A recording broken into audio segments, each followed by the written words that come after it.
Hello దోస్తులు, welcome back to my channel. ఈరోజు వచ్చేసి మనం రెసిపీ వచ్చేసి చింత చిగురు పప్పు ఎలా ప్రిపేర్ చేసుకోవాలో ఒకసారి అయితే చూసేద్దాం. మనకు కావాల్సినంత పప్పు అయితే తీసుకోవాలి. మంచిగా శుభ్రంగా కడుక్కొని కొంచెం పసుపు, కొంచెం ఆయిల్, ఆనియన్, టమాటో, కరివేపాకు, పచ్చిమిర్చి పేస్ట్, తర్వాత కొంచెం అయితే ఉప్పు యాడ్ చేసుకోవాలి. మనము 2 విజిల్స్ అయితే రావాలి. తర్వాత ఫ్రెష్గా తీసుకున్న చింత చిగురు అయితే తీసుకోవాలి. బాగా నలిపేసుకోవాలి. అరిచేతిలో పెట్టి నలిపేసిన చింత చిగురు, ముదిరిపోయిన కాడలు అయితే ఉంటాయి కదా, ఆ కాడలు తీసేసేయాలి.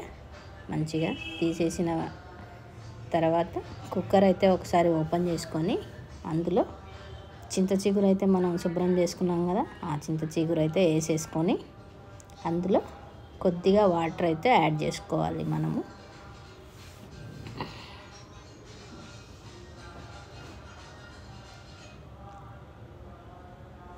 యాడ్ చేసిన తర్వాత మళ్ళీ ఒక విజిల్ అయితే పెట్టేసుకోవాలి.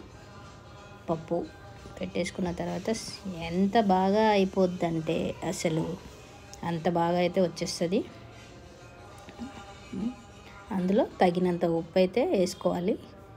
తర్వాత తాలింపు అయితే పెట్టేసుకోవాలి. ఏముందండి, జీలకర్ర ఆవాలు వేసేసుకోవాలి, ఎండుమిర్చి, కరివేపాకు, కొంచెం అంత కొత్తిమీర, తాలింపు అయితే వేసేసుకున్న తర్వాత వేడి వేడి అన్నంలో అయితే పప్పు అయితే వేసేసుకొని, మరి పప్పు అయిన తర్వాత అయితే మనం అయితే తినేయాలి కదా.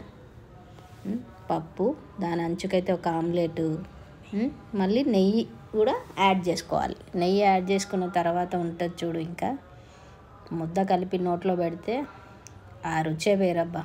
మీరు కూడా ఒకసారి అయితే ట్రై చేయండి, మీకే తెలుస్తుంది. మనం చెప్పేదానికంటే ట్రై చేయడం బెటర్ కదా.